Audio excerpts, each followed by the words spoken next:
get started and welcome everyone tonight.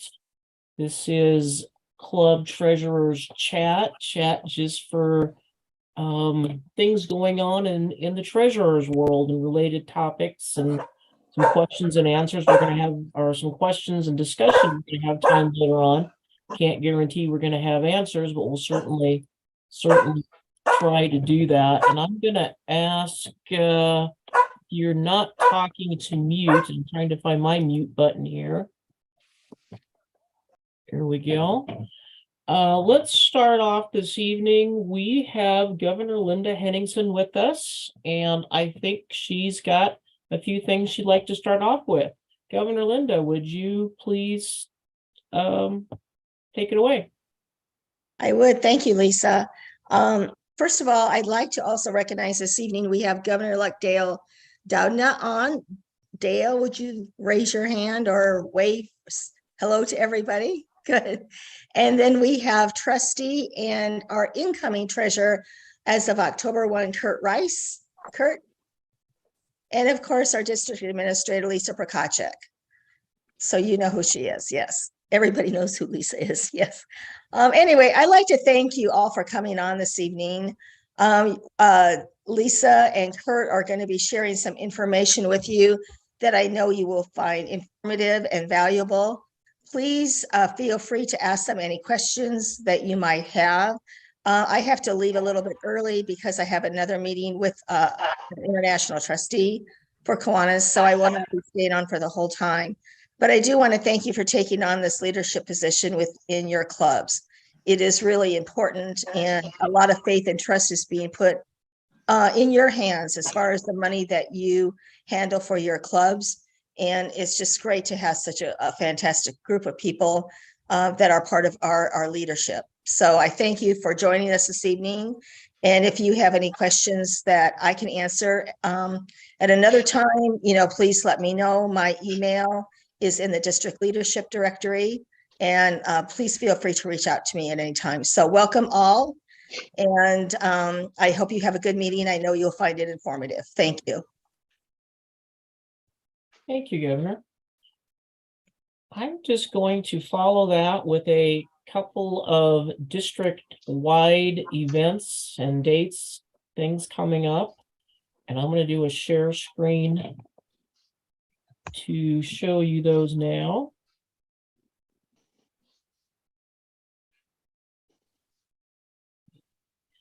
Get the right one started here.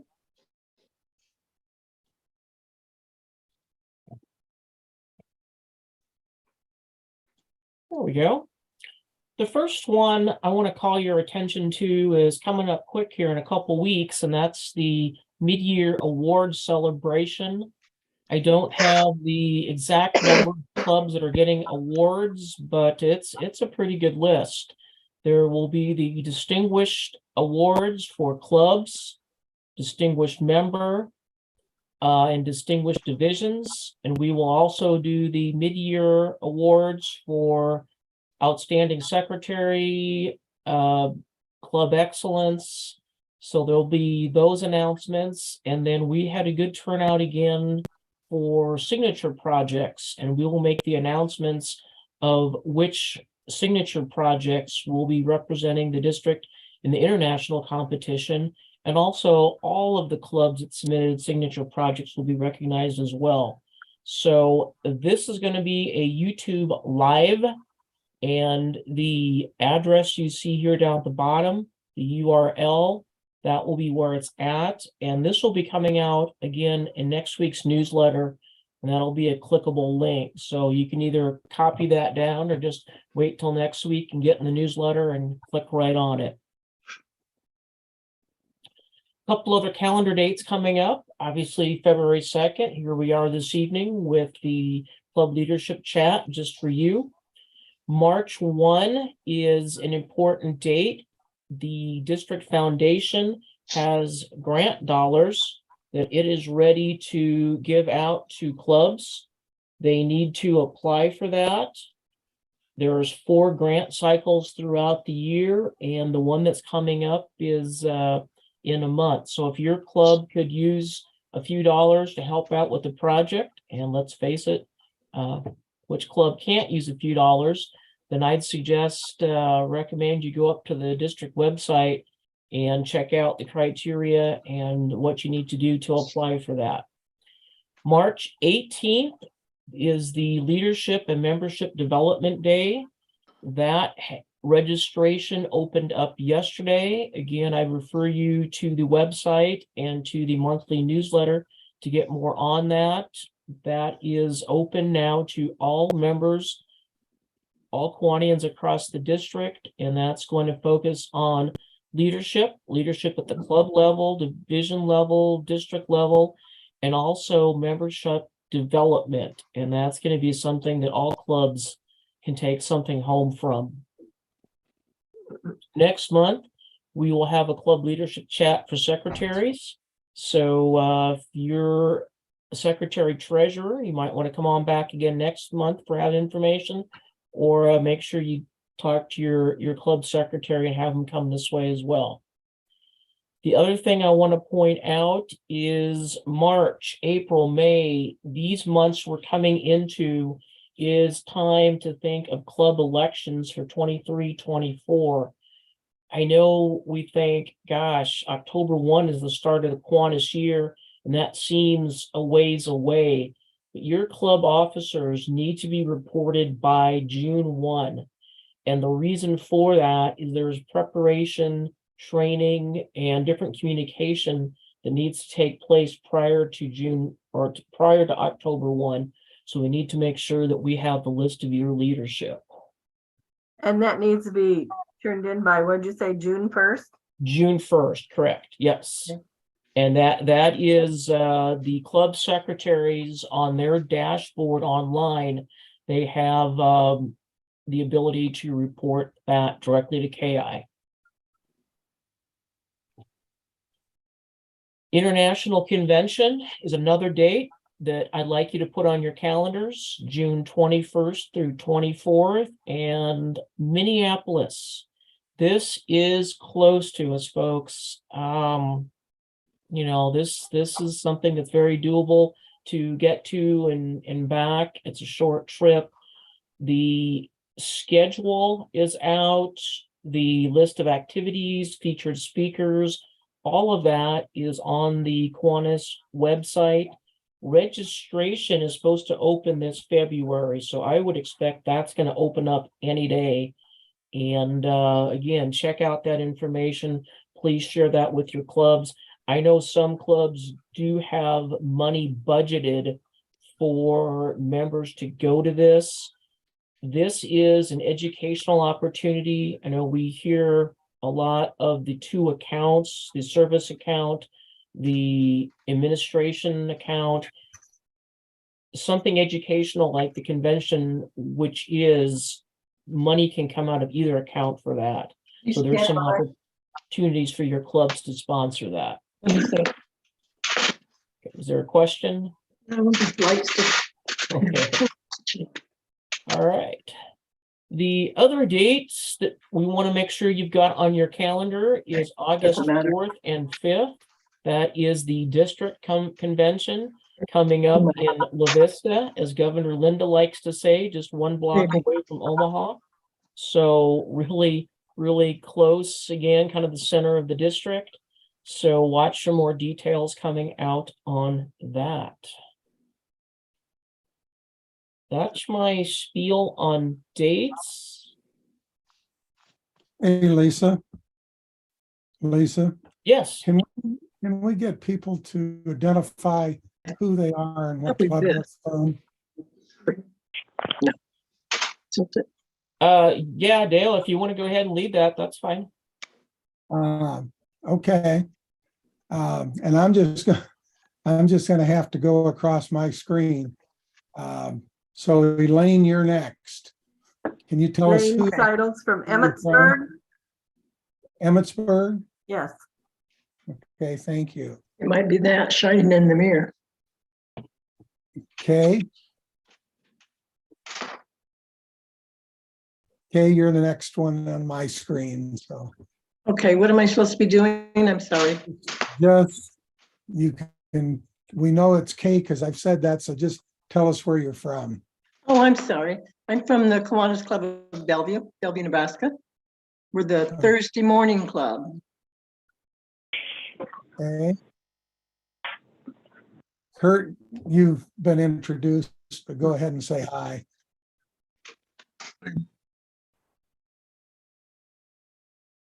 Okay, Margie? Margie Mitchell, and I'm from the Marion Sunrisers Kiwanis in Marion, Iowa. And I'd also like to make an announcement. Our club is having their 50th anniversary, and it's February the 18th from 2 to 4 p.m. at the Marion Historical Center. And it's only 2 weeks away. And so if anybody, I know it was in the district newsletter, and if they are planning on coming, RSVP to Donna Bean by February the 11th. Okay, thank you. Uh-huh. Roger. Yes, Roger Riley from the Iowa City, Iowa Noon Kiwanis Club. Okay, thank you. And Shirley.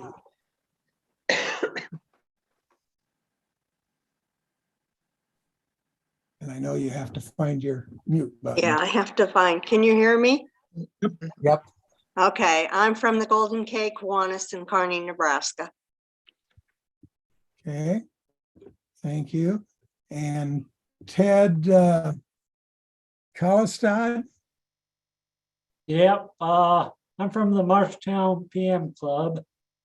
And so, yeah, we're down to 4 people, so I'm secretary and treasurer both.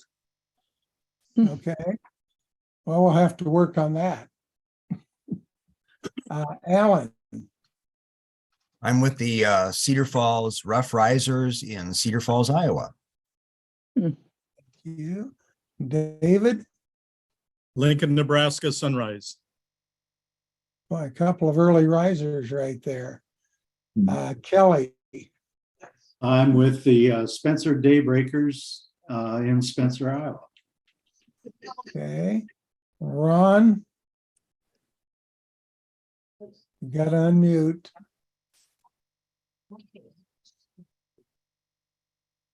See if you can find your mute button.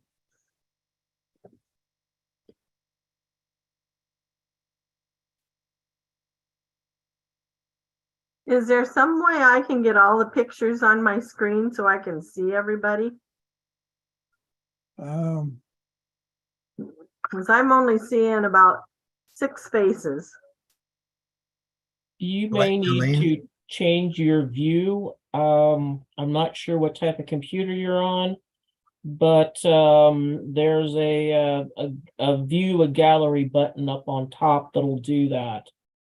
So, and then let's kind of keep moving along with introductions, if you would please, Dale. I know we got a lot of stuff to get to tonight. Okay.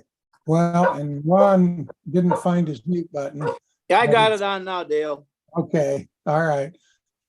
Ron Stone, I'm with the Johnson Club, and like I said, I have to put up with Dale all the time. Right? Susan.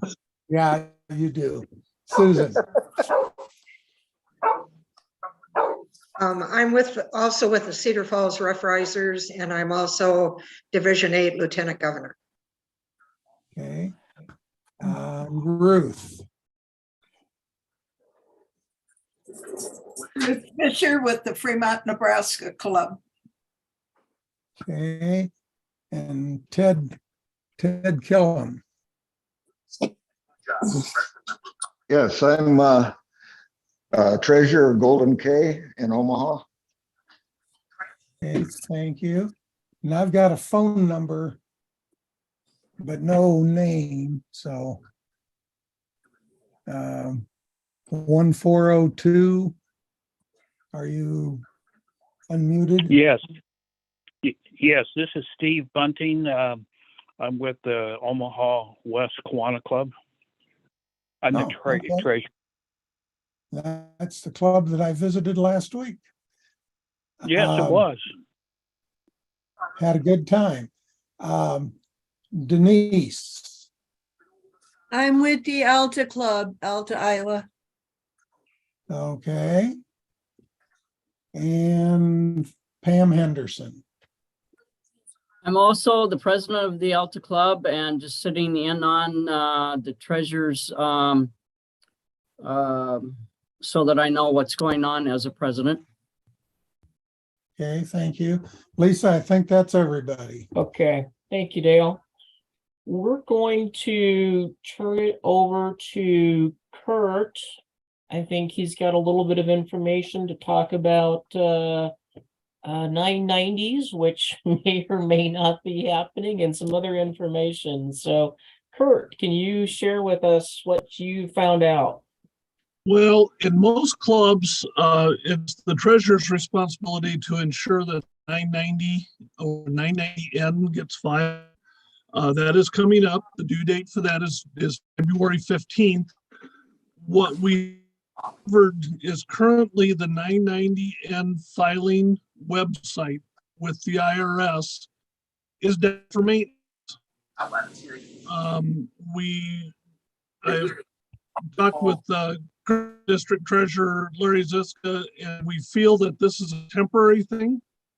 So our suggestion is you keep checking back on a regular basis between now and the 15th to, I would hope that whatever they're doing with the website, I would hope they get it solved, get it updated, whatever they're doing, and that we're able to file those 990s in time. Again, they're due on the 15th. Should you have issues getting in there before the 15th, I would continue to monitor it and file it as soon as that website is available to you. Unfortunately, that is the only way that they will accept the 990N is through that website. So, any questions on that? Kurt, is there? Well, I've tried the last couple of days and I haven't been able to get into it, so. Yep, that's what we've discovered, so. So I have a question. Is there, the previous secretary treasurer was the one that was on there. And I guess I don't know how to get it changed into my name. Get what changed into your name? Pardon? The 990N has no names on it. The 990N has names except for the club name on it. Could that potentially be the biennial report? That does have a name on it. Are you referring to the biennial report with the Secretary of State? No, I think we've got that done. But the 990N form for the IRS, it's got somebody totally different than me on listed for the treasurer. Okay. Or the contact person or whatever. I think you just need to change that. You just need to fill in the current year treasurer. Right. It doesn't matter what was on it last year. Yeah, when you go in to file the return, you should be able to correct any information that's there. Yeah. But I can't do that right now because they're down, right? Right. Correct. Okay, maybe that's the problem. Okay. I'm new. I'm totally new at this. I kind of got all the information dumped on me, and I think I've talked to you, Kurt, one day, and I'm just really totally confused. So okay, I may be calling you. That's fine. That's fine. My information is in the leadership guide. Give me a call if you have any questions. Is there a better time to call you? Evenings are best, but other than that, no, not any particular time. What would the link be for this? I'm sorry, what was that question? What is the link to find this? What would it be under?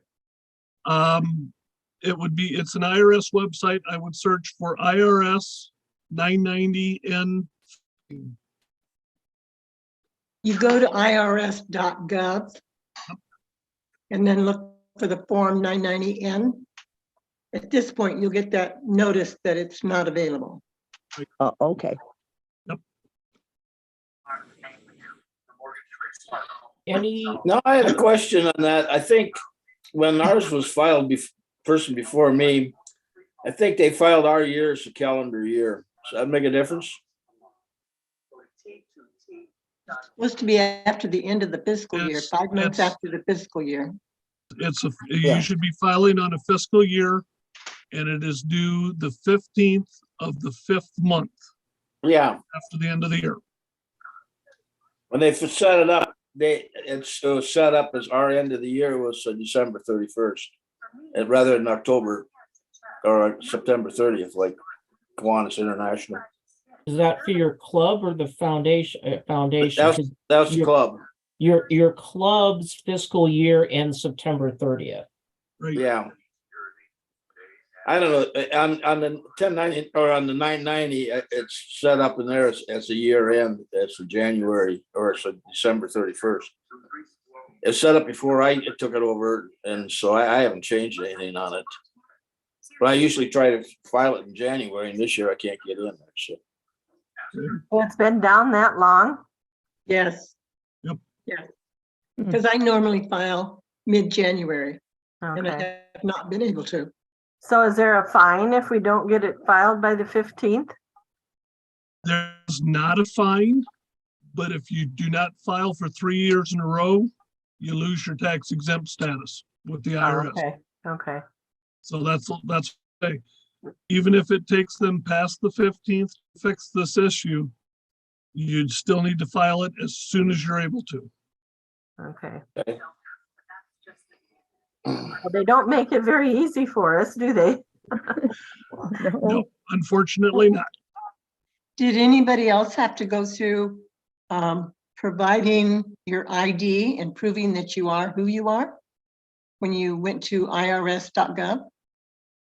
And how do you do that? I had to provide, well, it came up on my screen. I had to provide 2 pieces of identification. I scanned it and sent it to them when there's a bunch of questions they ask you. You have to provide your name, your birth date, your social security number. It's an ID confirmation before you can even file this form. I was not aware of that, but that may be something that they've instituted in the last year. It could have, because of a lot of people filing fraudulent returns. Could be. So, and then I did a video chat, and then they took another photo of my driver's license and for me, my passport. Okay, so. Have you're- those on hand, and they need to be color copies. If you scan them, they have to be scanned in color. Okay, so Okay. you used your driver's license and a passport for your ID identification? There were various forms of identification that you could choose from. Okay, For me, the easiest was the driver's license and passport. I had them here at the house. right. I guess I haven't run into that yet. They sent you to a site called ID Me. Oh, okay. There is such a thing as idme.com. Yes. I was not aware that you had to go through that process in order to file the IDN. Yeah. There was a note that said they have deleted done away with all the old IRS passwords. And they linked me up to this ID Me. And I had to fill out this paperwork, send it in along with these copies. They accepted it. And then I did the video thing because I couldn't do something else. And then again, they took photos through our computers of my passport and driver's license. And then said I was good to go. Okay. My understanding, I have ID Me. But it's my understanding that that is a way, yes, that the IRS is identifying individuals. For people like me, where I do tax returns, then it's also a way where I can communicate with IRS on various issues. I was not aware that they were requiring that for 990Ns though. Well, that's what I got before I could even get to the 990. All right. I will keep you posted as I find out more information. I'll send it through Lisa and we'll get it out to you. So, any questions? So have you always been the treasurer? And this is just something new this year? Are you I talking to have me? been, Oh, Okay. okay, I have been the treasurer. This is my 15th year. Oh, This is okay. this is the first time I've had to provide photo ID and provide all this information. Before, it was like a 10 or 15-minute process to fill out the form 990N. Okay.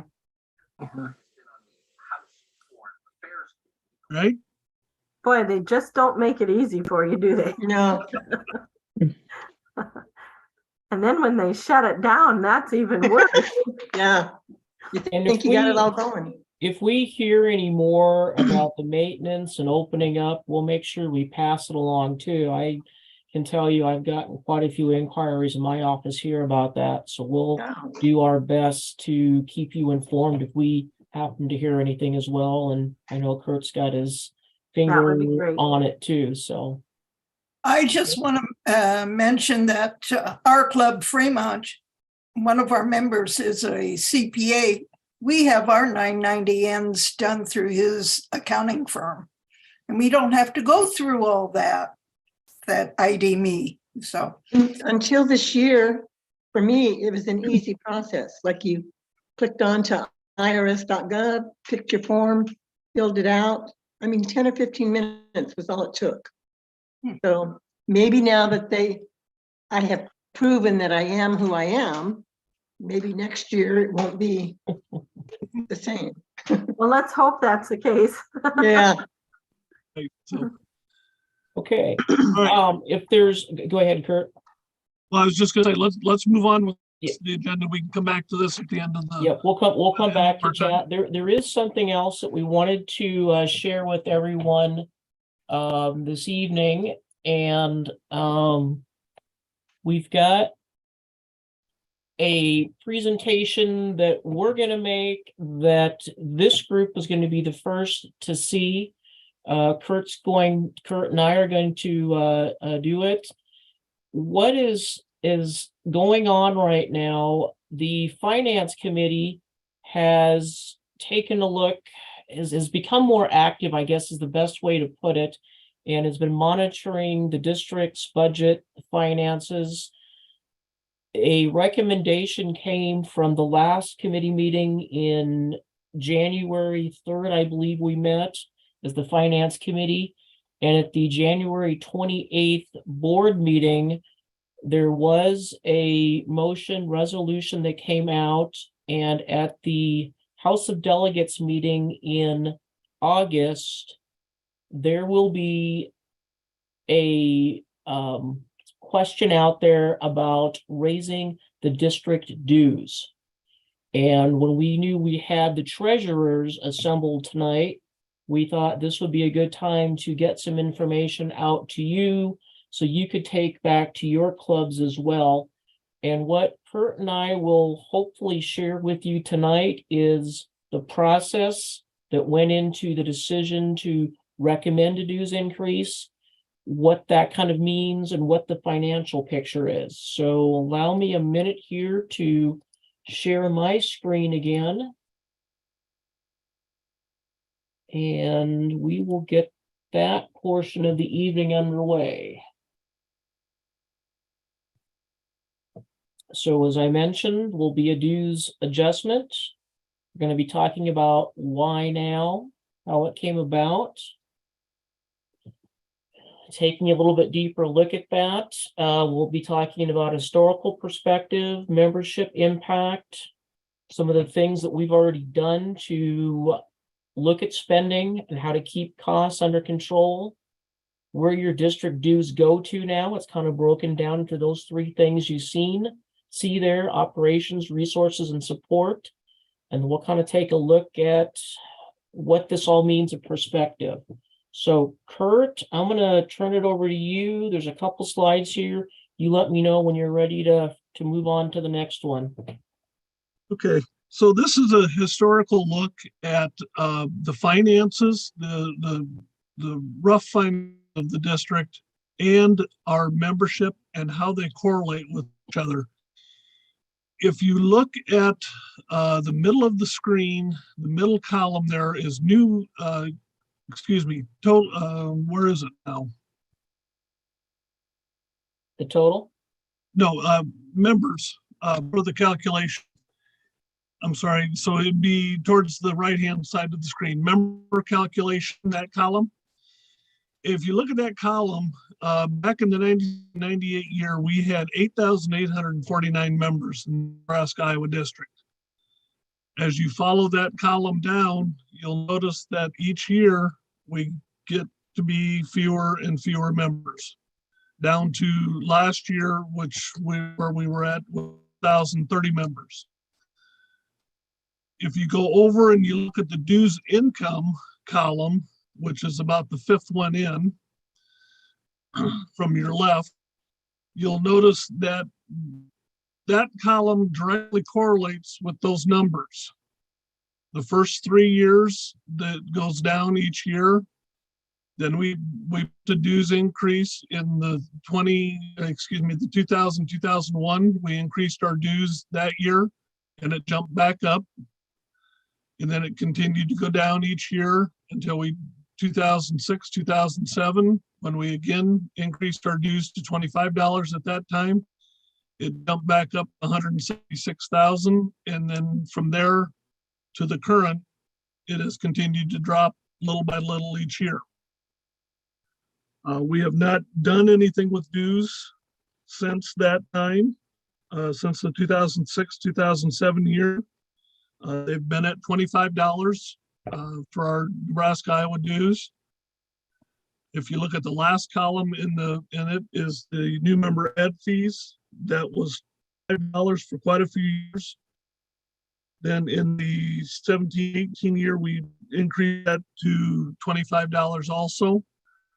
And then last year in the 21-22 year, the new member ad fee disappeared, along with Kiwanis International's new member ad fee, and everything now is prorated. So Kiwanis International and the Nebraska-Iowa district prorate the annual dues based on which month of the year the new member comes in. So this gives you a little bit of a historical look at where our district has been. And as we go through, you'll see that we try to have a reserve fund on hand that is about 1 year worth of budget. And so that fluctuates back and forth. But if you look at the bottom, we're at about our lowest point on that whole chart. We're at $64,000 in cash balance and $221,000 in cash reserves. If something were to happen next year, we would feasibly wipe that cash reserve balance out. So let's go ahead to the next slide, Lisa. So here's some more historical things. Membership loss in the 21-22 year, 0.6%. The average decrease in club size over the last decade has been 2.9. That's a direct reflection of that membership column that we saw on the last slide. Clubs below charter strength, we're more and more clubs in that category. Right now, we're at about 1/5 of our clubs are below charter strength. The average club size is about 26, which is not necessarily a bad thing, but it could be a lot better in some of our clubs. And then this big one, percentage down from the highest membership we had, we're down almost 60%. So in the 22-23 budgeted year, we had $97,500 in revenue. This is when our district dues were $25. In order to have a balanced budget for the district, we have had to budget $85,000, almost $86,000 coming out of reserves in order to meet expenses. Now, that's not to say that we will use $86,000 out of our reserves. But if all of the expenses that are in the budget were paid out, that's what it would take in order to balance the budget for the 2022, 2023 year. In the 2024 year, if we were to get the increase passed at the House of Delegates and raise our dues to $40, based on the same numbers, we would have 156,000 revenues, and we would only need to take 27,000 out of reserves in order to balance the budget. So the Finance Committee, again, like Lisa said, has reviewed this, worked through it, and their recommendation is that we ask for a $15 dues increase at the House of Delegates in August.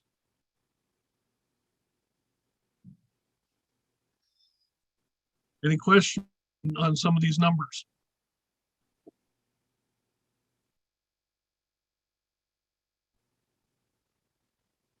Okay, let's got some other information about what the board has done in preparation for this, or to, well, I'll let her explain it to you.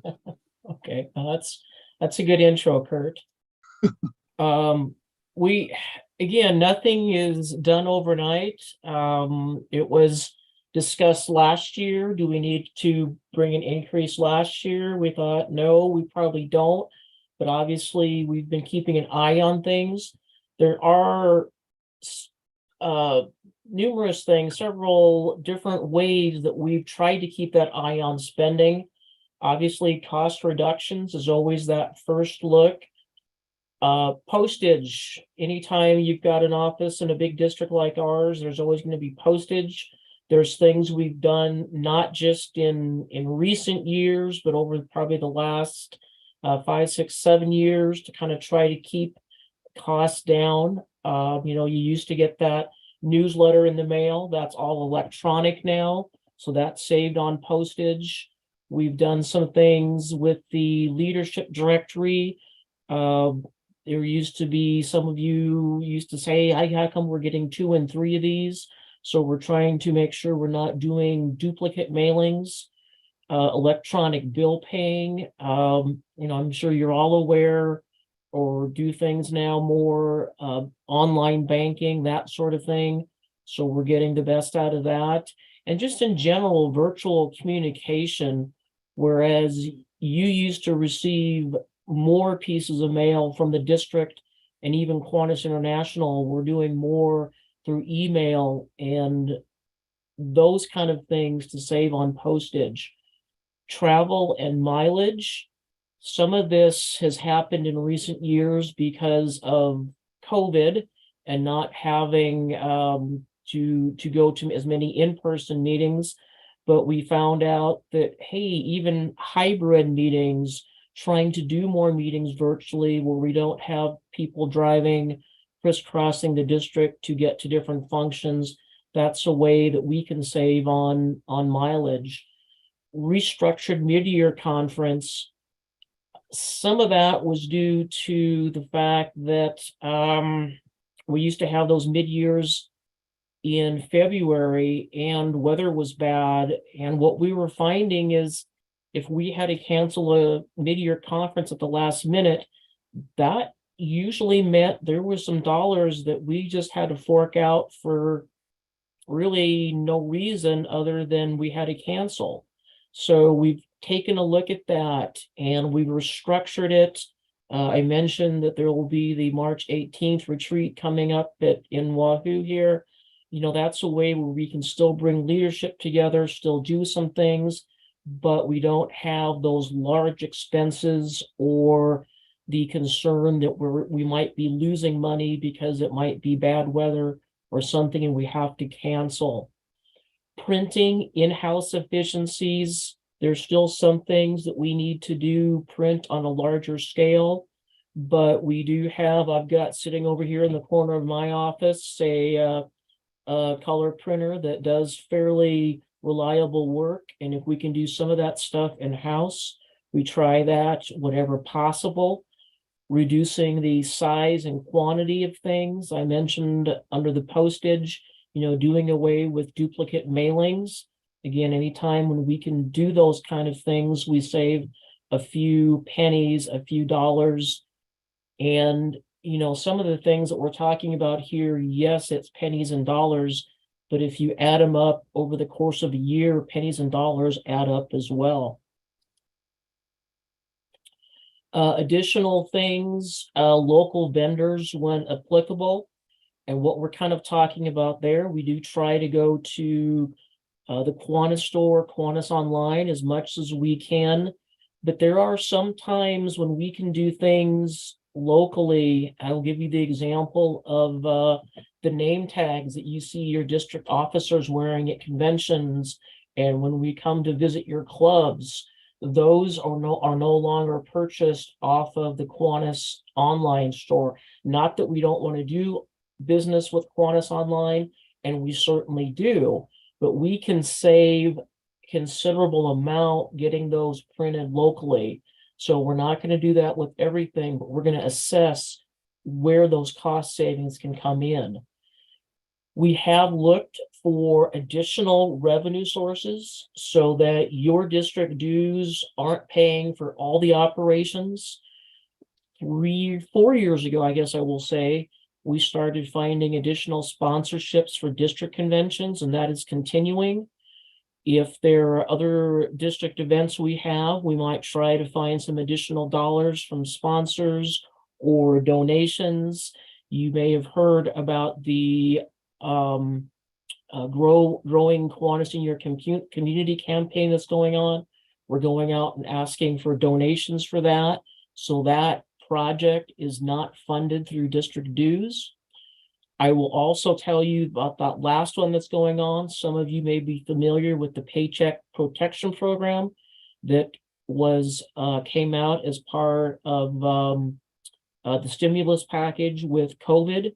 We took a hard look at that at the district level, and we were able to apply for that loan and get some dollars. I think it was just over $9,000 that we received here in the district.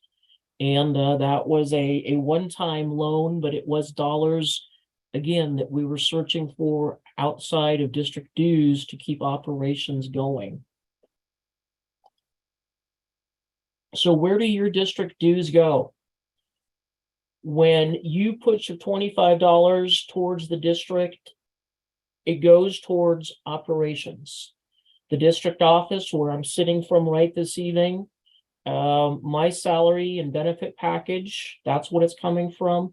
I mentioned the printer, the color printer. We've got the district office phone, the software to run Zoom. We do not have the free Zoom. We have the paid Zoom. There's the different Excel files and programs. So there's all a subscription cost for that. So that's kind of all under that district office. There's travel and mileage as the district officers, the regional trustees, divisional lieutenant governors come visit your club, go to conventions, go to different events. The service leadership programs, hopefully all of you have an SLP, one of the 5 SLPs that are attached to your club and supporting, but there's also support we give at the district level. There's administrators for each of those clubs to oversee activities, and each of those administrators need a budget to go about their travel and get things done.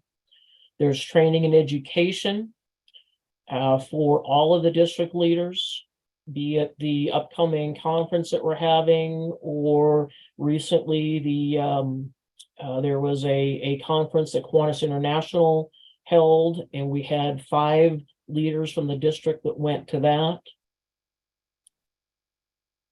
Meeting expenses, the district board gets together in person 3 times a year. If service leadership administrators need to travel, there's district committees that get together.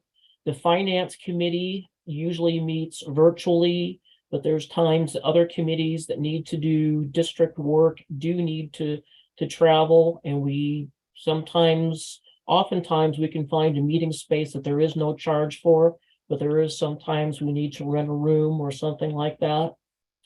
District convention, Your dues does indirect, or well, I should say directly goes to district convention. We do have registration fees for that district convention, but there is $2,500 set aside each and every year that helps go to convention to help cover costs. So you don't have to pay as high as a registration fee as it might be if we wouldn't have those dollars set aside. Member resources, we'll get into those a little bit later. Key Leader is the special weekend camp for high school students, and there are some expenses that come along with that. We have been fortunate. We have received some grant dollars from the Kiwanis Children's Fund that help pay for that, but sometimes they don't pay for everything. So there's some operational dollars that go into that as well. We do have scholarships and grants that are available through the district. Again, we've been lucky in getting some funds. Past Governor James LaRue, when he passed away, left us some dollars in the estate. So that's money that doesn't directly come for your dues, but yet there's some indirect dollars that goes to administer those scholarships and those grant funds. Member resources. These are things that your club receives and you also receive as members. And you can kind of see that list up there. I'm not going to go through each one individually. My hope would be that you're familiar with the district newsletters and the website. The one that you may not be familiar with and do want to pull your attention to is that very top one, that membership boost. There is a membership team, a membership committee in the district that is willing to come to your community and help you do member recruitment. Now, that's not to say that there's not some work that your club has to do that goes along with that.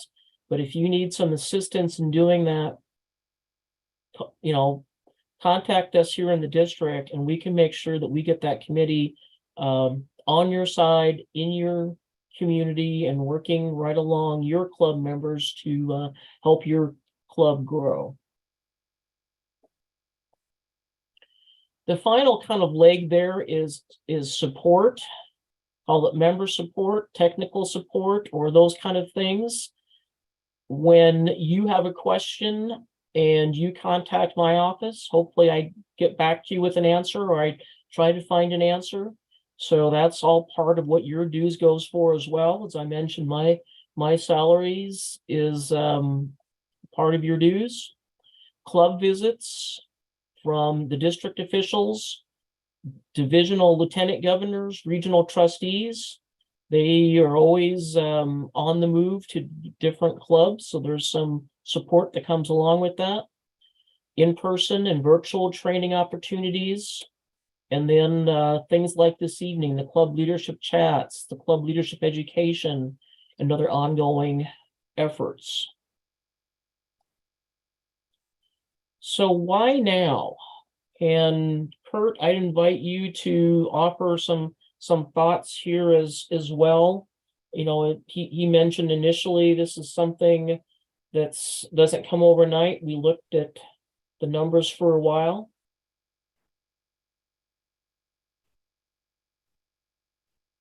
Well, like I say, you know, our membership numbers have continued to decrease over time.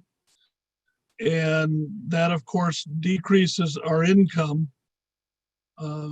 because, of course, our income is a factor of our membership times a dues dollar. But as time goes on, as that goes down, our expenses have either stayed the same or have gone up. So, you know, just like your household budgets, there comes a point in time where one of the two has to change. And at this point in time, we need to increase dues to help maintain where we're at, or we need to start looking at more and more services that the district provides, reducing those. So it's,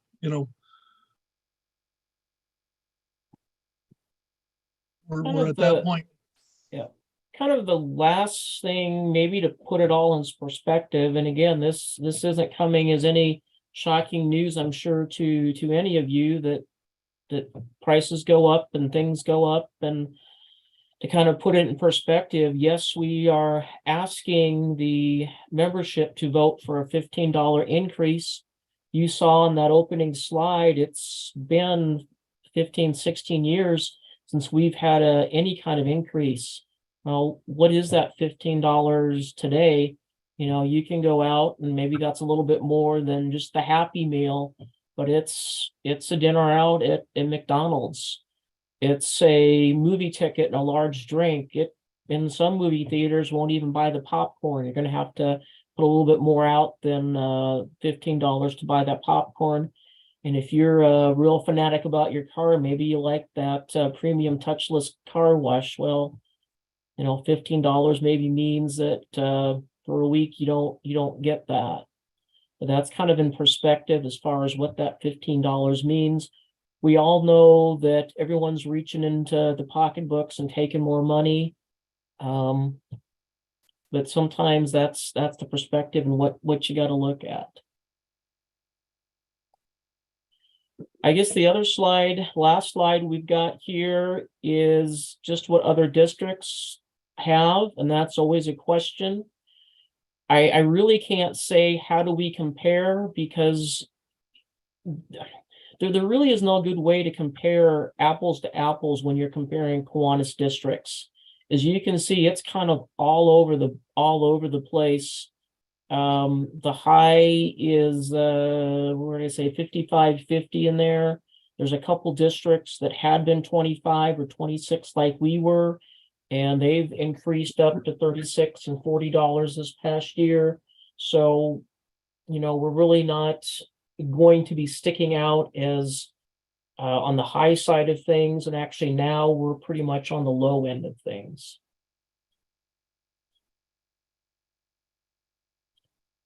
Kurt, anything else that you wanted to add? No, like you said, Lisa, it's really kind of tough to compare all the districts. Each district is their own little unit.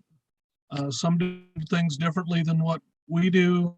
For instance, Kansas, they're a smaller district member-wise, but they also don't have some of the support out there that we have. For instance, their district administrator is a part-time position. So it's kind of tough to compare them back and forth, but we feel that with the increase, even with the increase, that we're still in there with right around where everybody else is at. So I guess with that, I know we've just thrown a lot of information at you. I guess we'd open it up for questions. Yeah, I have a question. Read unmute and yeah. This is Roger Riley, Iowa City. And two questions. Is this going to be effective then in our payment to International in October? That would be determined. It would be if it passes the House of Delegates. So this isn't a done deal. This isn't a this is going to happen. This will be taken to the House of Delegates at the convention in La Vista and will need to be voted on at that time. If it is passed, then yes, it would start October 1.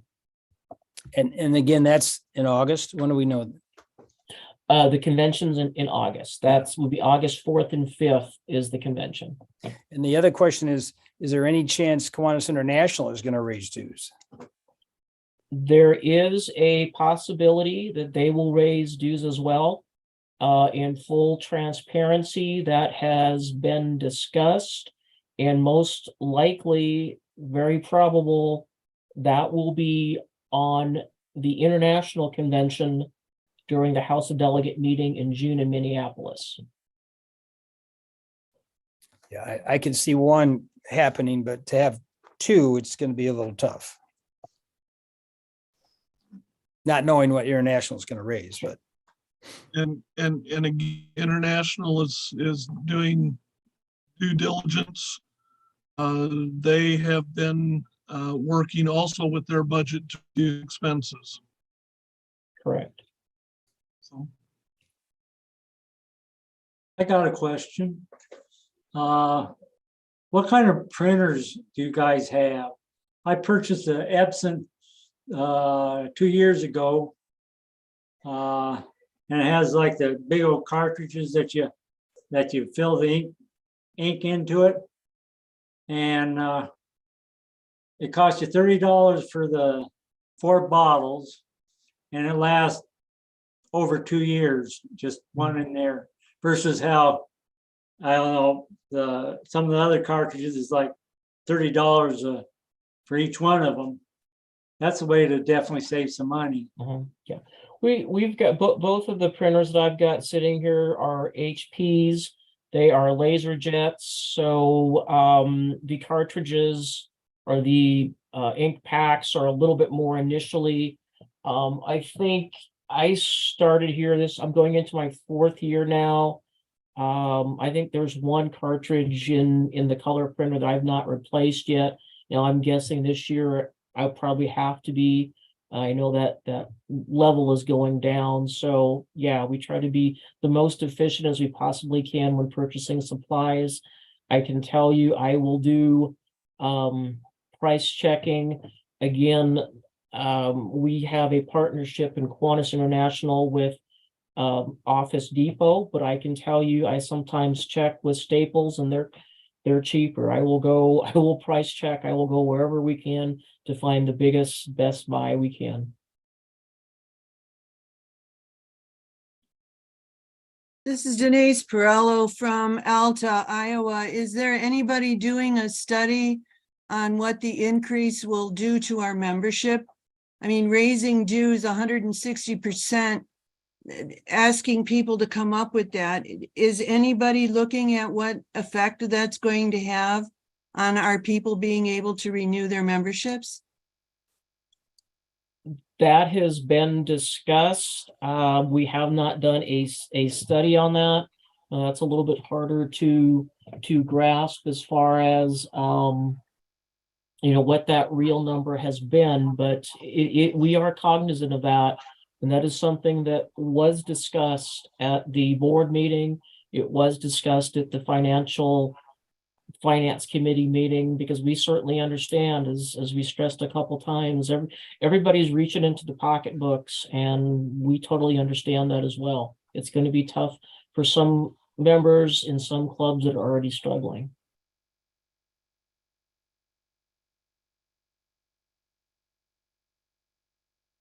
I came in late, so let me know if I'm treading on something that's already been covered, but I have a question and a couple of comments from the Cedar Rapids Club. I'm Keith Sutherland. People can't read the name.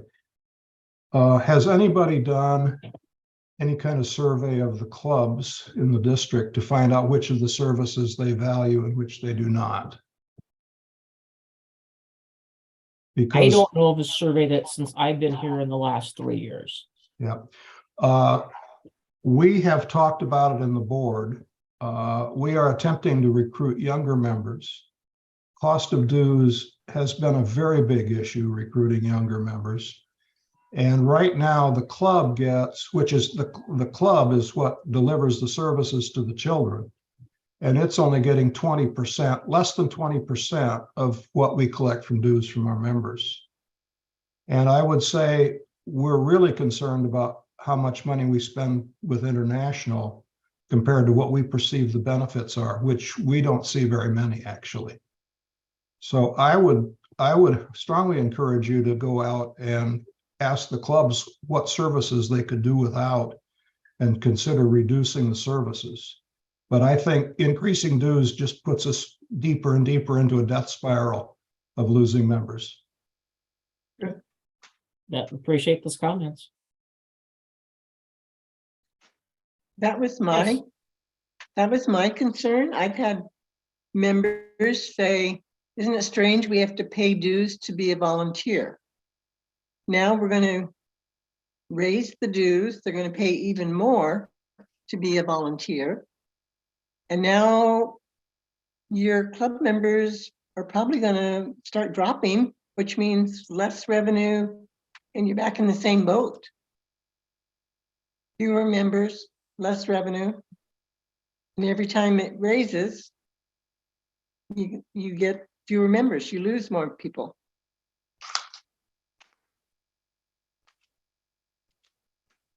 I'll add that it's been discussed a little bit in our board meetings that if the club were unaffiliated, we could do a lot more and charge much smaller dues.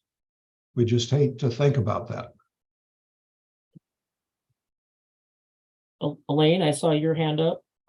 Yeah, I have a question about, and maybe this is something totally different, but when we have a new person join like mid-year, like about this time or so, will we get a bill once we put that in the system from Kiwanis to let us know what we owe? Yes. Yes. Okay. You should get a paper copy from Kiwanis International, but as a treasurer, you also have instant access to that. Once the club secretary adds that member, there is a bill that is generated, and Kiwanis Online or Kiwanis Connect, as a club treasurer, you can go up and that bill is a PDF form that you have access to. Is it in the same form that we get our yearly bill on that finance page? Correct, yes. Okay. Okay, because I have a person that might be interested in joining, and I know it's kind of prorated, correct? Yes. For what time they join, so it's like, And, okay. and if you want what that proration is of both the international dues and the district dues for what month, if you go to the district website, there is a education training page, and there's a chart there that shows by month what that proration is for every month of the year. And what site is this? This is on the district website, and I'm going to.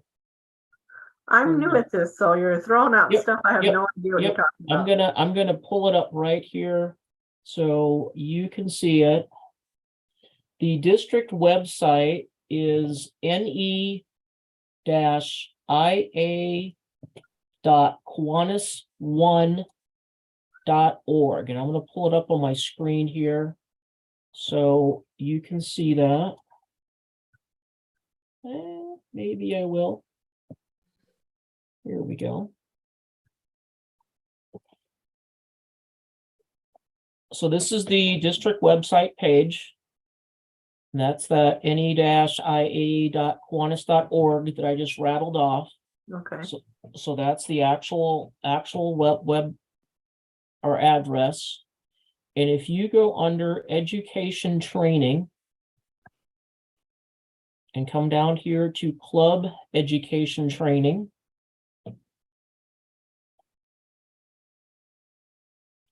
there is hopefully a wealth of resources that you can use for any position as a club officer. The club educate leadership guide is here.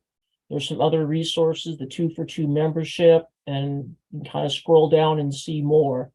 But the one I just referenced is this new member dues chart with monthly proration. And that is current for this year. And that will give you, based on what month you are in, pull that up here. So right now, as we enter February, you can see based on the proration for this month, what the international dues are, what the district dues are. And then, so right now for this month, per new member, it'll be the $71.34. So we just also had a member that passed away. Is there any kind of a proration for when he is no longer here? There is not. It's an annual dues, so that's paid at the start of the year, and it's not like no dollars come back, in other words. Okay. Now. This is Denise Perello again from Alta. Supposing, I mean, we've already run into the dues as an obstacle to gaining new members. Suppose we keep the board as members and disaffiliate the rest of the club. And so the membership is in the officers and the board, and then the volunteers actually don't pay to be volunteers. What do the volunteers get to be as members that they would miss if they were unaffiliated? They would miss out on pretty much the list of support and resources that I listed from the district level. From the international level, they would miss out on the resources and support that comes out. And there is, I know sometimes it's kind of hard to say, well, what are we getting from international? But there is again, if we pull up that website, there is a list of resources that they make available. And the other thing that is really important as a Kiwanis international volunteer, when you are a Kiwanian, there is liability coverage for when you are out in the community. So of the dues and fees that you pay on an annual basis, $17 of that goes to insurance for you as a member. When you're out doing service projects, if something should happen, there's coverage. If a portion of that is also that goes to your directors and officers for the decisions that they make. If you have an event, some communities and events require an organization to have insurance be covered. And that is something that, again, that falls as a part of your due structure. You can apply to Kiwanis International for an insurance certificate to present to your community, your city, whoever's asking that insurance. So there's a number of benefits that a Kiwanian does get by paying those dues.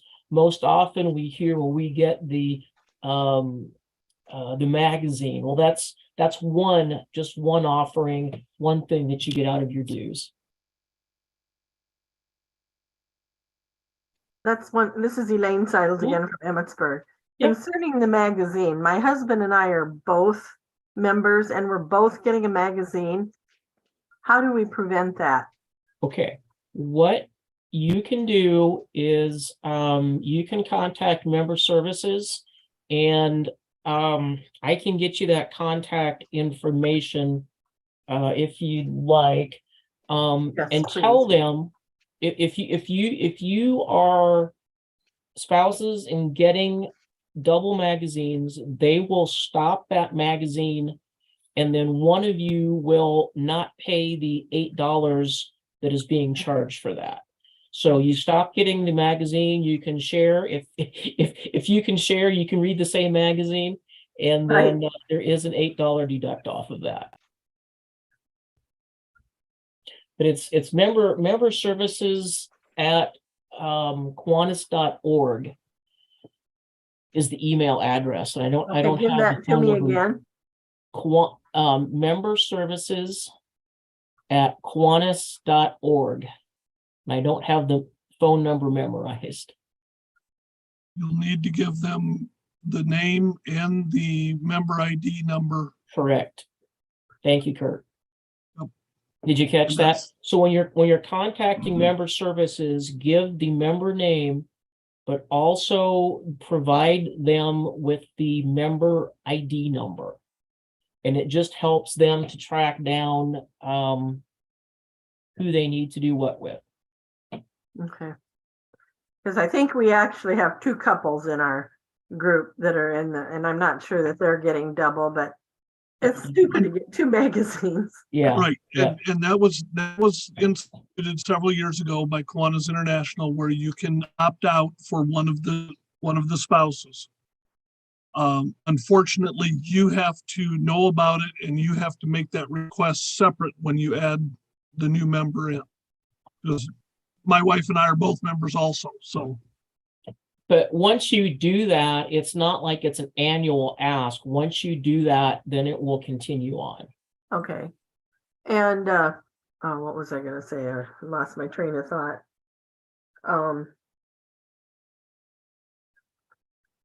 Go ahead. If it comes back to me, I'll jump in. We just had a meeting tonight and I just got home, so. Yeah. Since we are recording this, I will make this recording link available. So if you want to go back and review anything, then you have that available as well. Okay, I just thought of what I was gonna ask. Okay, when you're adding new members, if you should add a husband and wife, is there something on the initial thing where you can indicate that you don't want two magazines? No, you No? have to make, the request separately. Okay, So once you get the new member number for the second individual, then all you have to do is turn around and shoot that email off to member services. They'll take care of it then. okay, because you'll have that number immediately, correct? Yes. Okay. You know, we could drop dues by $8 by making that magazine optional, where people could subscribe to it if they wanted to. That Or has been, making- that Go ahead. the making the magazine optional has been discussed. They feel that it is important enough to not make it optional, and of course, if you have too many opt out of it, then it's even more expensive to produce also. But that has been addressed, that has been discussed. At this point in time, they have elected not to make it optional.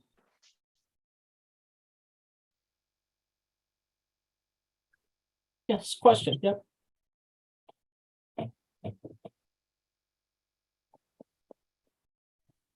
Yeah, go ahead, Kay. Is your mute's on? Oh, okay. What if they just printed that magazine every other month? Is that an option? I think they've been discussing that. I don't know where they're gonna land on that. I can tell you, I was in Minneapolis in November for the North American District Secretaries meeting. And I know that was one of the things that they had on the table, because they had a list of things. This is what we're discussing. Now, where they're gonna land with that, I really don't know. Obviously, that wasn't our decision to, say. They just kind of wanted our input and to let us know, hey, we're looking at these things. Over time, they have made adjustments to the magazine. It used to be monthly. You used to get 12 issues. Now I believe you get 8 over the year. Yeah. And I think they did a couple electronic ones, if I'm not mistaken, last year, a month or two.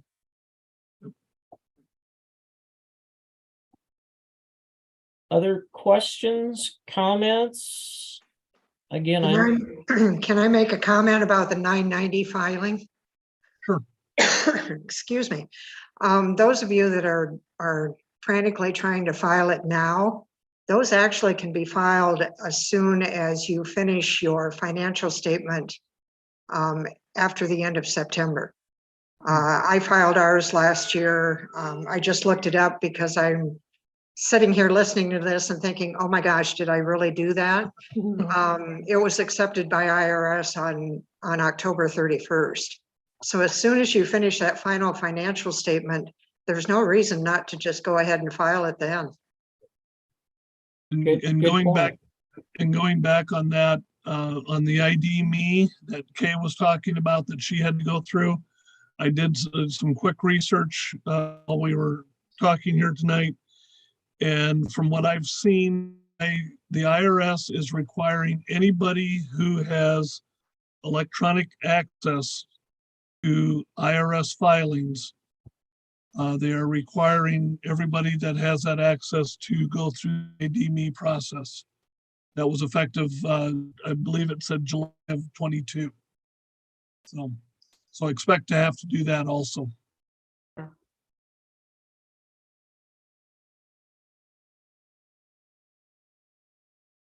Okay.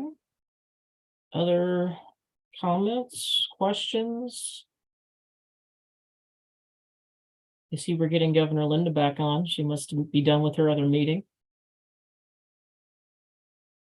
And Kurt, this is Pam, and from a president's perspective of a club, being lieutenant governor and so on and so forth, are there any, and I'm not trying to step on toes here, are there any district costs that we could cut back on?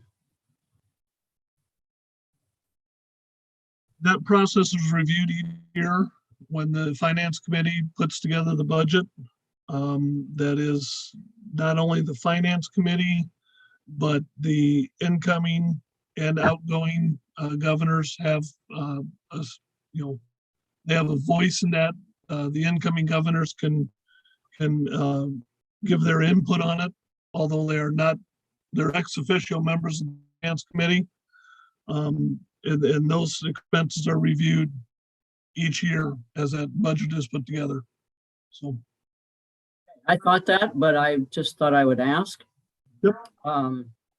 One comment that I would like to make is that before COVID, I had written a letter to the district. I don't know whether it got to international or not, when we were thinking about raising the dues before COVID hit.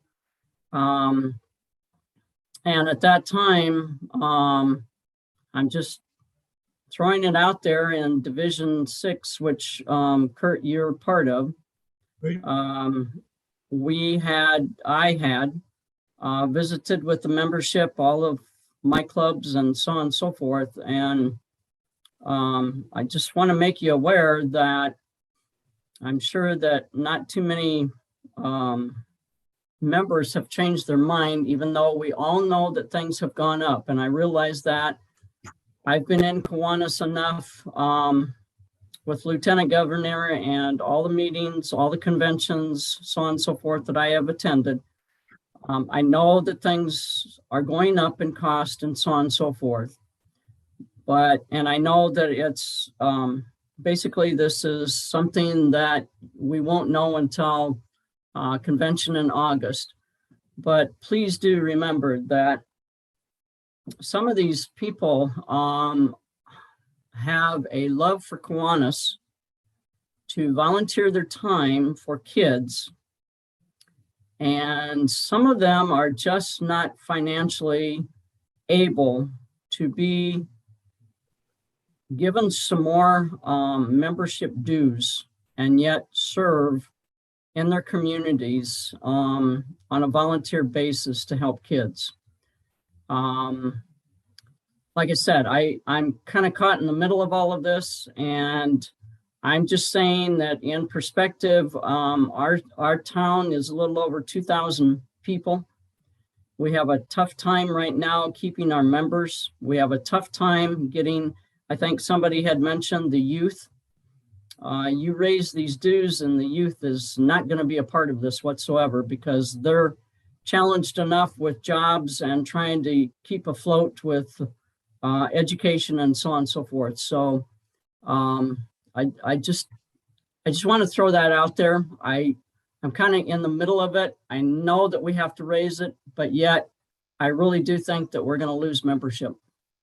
That's my take on it. It looks like I came back at the right time. And I understand, Pam, your feelings, and we have toiled with this, actually, the conversation for 3 or 4 years, and not wanting to do it. But the fact that our membership is going down also is a huge factor in this. And we are working very hard with some new campaigns to try and increase that membership. But I want to personally tell everybody here, my budget has also been cut. And I felt, and I will tell you this, and Kurt can testify to this, and so can Dale, and so can Lisa, is that originally they were leaving my budget alone. And I said, no. as a leader of the district, if I can't cut my budget, then how can I expect other people to cut the budget? So my budget was cut, and I'm trying very hard to stay within it, and I will. But it's a sacrifice for everybody, and it's really about, what do we want? Do you want to stay a Kiwanian? This is just something that it's just a fact. It's a reality. And we are very, very careful. And I wanted to reiterate this tenfold. We are very careful in our district how we spend money. I am so proud of that fact. And the fact that we have cut budgets for lieutenant governors. We have a cut budget for our different functions that we have. As a matter of fact, I will tell you that our district convention, we are raising money from some clubs, from private, from business, to be able to compensate so we do not pass the costs for the convention on to our members.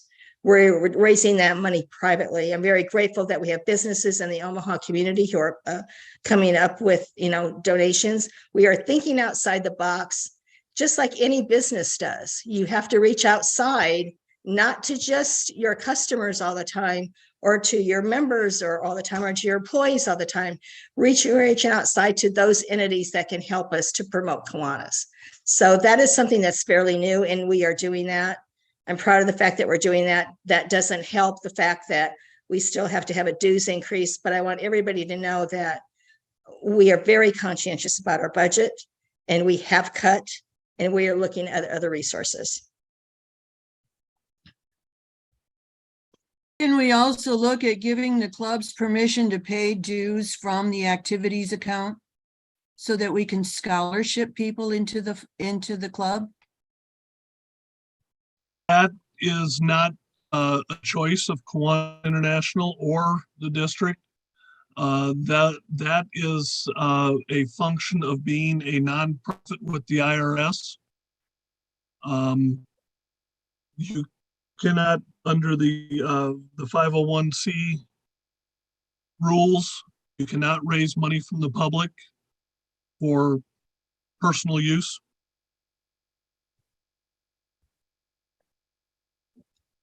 I will say this, there was some discussion at a leadership conference that I went to where, you used to have separate accounts for each one. You no longer have to have separate accounts. They suggest that you keep your books separately, but there is some discussion at Kiwanis International also about that. So, it hasn't been clarified exactly yet, but I know there is discussion about that. There will hopefully be some additional information on that coming out by this summer and the club leadership education. And I've heard a few things too, but yet there's still some more details, and hopefully if you're going to continue on for the coming year as treasurer, we'll have some more information for you this summer. Yeah. They're working with the IRS on some guidelines also, from what I understand. I just found this out last month at a training in Las Vegas. And so I think everything's being looked at. Yeah. Thank you. You're welcome, Denise. Well, everybody looks so happy. You must have had a serious discussion while I was gone. We were pretty serious, and we've got some good comments, and I jotted down a few things. Yeah, it's like I said, this is kind of the starting point of this discussion. So we thought this was a good group to start with, because we know just like we've been, you're conscious of those dollars and what your club brings in and what it all means. And if there is anything additional that you have questions on that you think of later or whenever, reach out to myself. I'll make sure you've got my contact information, and I will send you Kurt's contact information as well. Please do not hesitate to ask either one of us with things that come up. If you've got a question, something you need to know, if we don't know, we will find the right person to get those questions answered. Can I ask everybody if I may? I know it's getting late. Were the slides helpful? Yes. Okay. Good. Okay. And we will make those available. We still, like I said, very, very off the blocks. There's a little bit of fine tuning to do yet. But as the discussion just continues, we will make sure those available so your club can take a look at them and discuss them as well. What we want to make sure more than anything, no matter which way this goes, is that you all have the information you need to make sure you discuss this with your club members and everybody knows what's going on.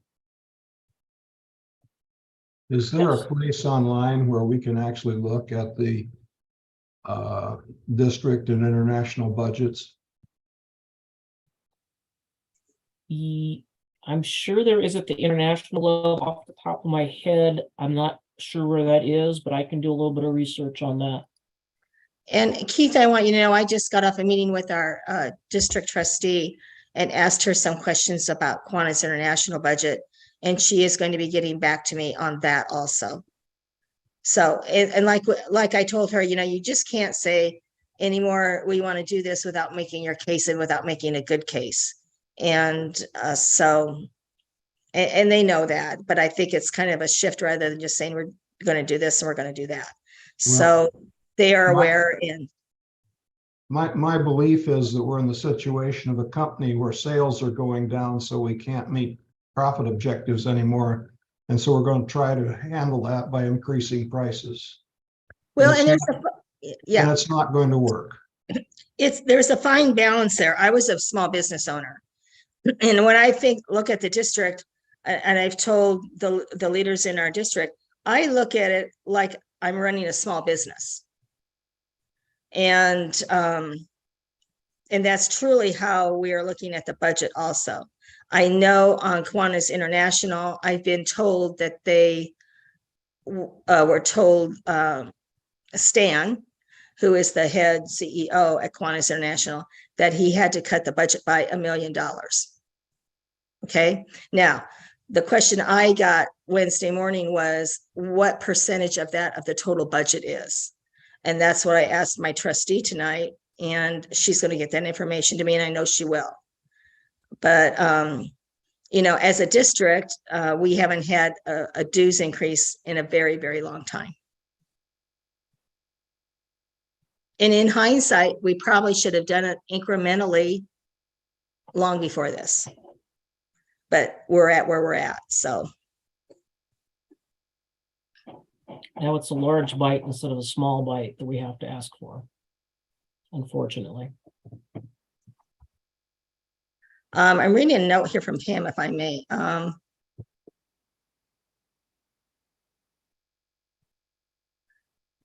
Yes, it was from Pam, and it's about, we did have a CLE for presidents just recently. This information was not available at that time when we presented that CLE, but we will be rolling it out. We will be talking about it. There's nothing secretive about it. And I encourage all of you, let your presidents know, and they can join a different chat and have a conversation. We are trying to be very inclusive and very transparent with everything. That's why we're talking about this the 1st of February. Our convention isn't until August. And so it's not business as usual where we, present it to you in June or July. We're talking about it in February. And we do not have the date set yet. I'm guessing it will be probably in May, a general chat for anyone. And the sole agenda item will be this topic of how we got here, what we're asking for, why we're asking for it, what does it mean? And as Governor Linda just said, we want to be transparent about this. We want to have conversations with you about what this all means and how we're going about it. And on the flip side, I'm sorry, Lisa. Oh, go ahead. And on the flip side, what does this boil down to? We have more members, we have more revenue. And we are providing opportunities in the district, but our clubs need to take advantage of those opportunities and increase their membership. And Pam, you know what I'm talking about because you took advantage of it and you got 8 new members in your club. So, and I agree with that, Governor. I really do. My comment in the chat box, I'm not a treasurer, I'm the president. And as you well know, Governor Linda, I've been on these chats for a long time. yes, And that's why I was trying to advocate for clubs, because I really do think that I know that this information didn't come while the presidents were chatting last week or the week before or whenever. But I really do think that this is a lot for the treasurers to take upon their shoulders for the clubs. And I'm just in hopes that other presidents and other officers of the clubs will come on these chats so that they know what's going on. That's why I'm on, so that I, as a president of the club, knows along with my treasurer what has been said tonight and what's expected, because I can't be a president and effective as a president if I don't know what's going on in the district myself. So that's the reason why I'm on tonight. yes. And you're exactly right, Pam. And we will take this back in your suggestion. The thing is, we just finished it literally yesterday. So, but yeah, but your point is well taken, and all of your comments are well taken. And we will make sure that we are as transparent and get some more chats scheduled. And hopefully we would get a good turnout.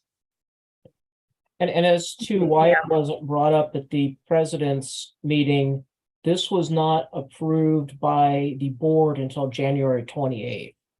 So was the finance committee recommendation out there at that point in time? Yes, but the board had not taken any action on it. So it was not something we could bring to the presidents because it wasn't formulated yet. But we can correct that in the future. Yeah, exactly. You bet. That's why we thought we've got the chat tonight. We're gonna bring it to you. Yep. Thank you. Lisa or Linda, Keith asked about whether the district budget was available. I know that Larry presented budgets at the convention. Do we have anything that? I don't think it's on the website, Dale, but that's something we can do probably fairly simple. The question that I wasn't sure about was the international one. Obviously, at the district level, we can make that happen, but the international level, I need to check on that. Yeah, well, and at the district level, we're obviously not trying to hide anything, No, there's a presentation made every August at convention. Now, whether they'll probably pay more attention to it now. You can't keep running at a deficit. Pardon me? You can't keep running at the deficit like we have. And that was somewhat created by COVID, because for COVID, we had a couple of good years because we weren't spending any money. We weren't doing anything. And but we also lost members during those years. Right. Yeah. Yeah, we lost members everywhere. Yeah. So yes, it's a challenge. It's a challenge I wish we didn't have to face, but like every business, every service organization, every church is something we're dealing with. Susan, thank you for your comment. Okay, well, I'm sorry I missed part of it, but I can gather it was good discussion and appreciate everybody's thoughts and what you have to share. Truly do. And thank you for everyone's time tonight. And truly, if there's anything else that you need to ask or comment on, either Governor Linda, Kurt, myself, Governor-elect Dale, we are your support. We are your resources. We want to be here for you. And please don't hesitate to reach out. Thanks, everyone. Good night, everyone. Thank you. Thank you. Thank you, Kurt. Night.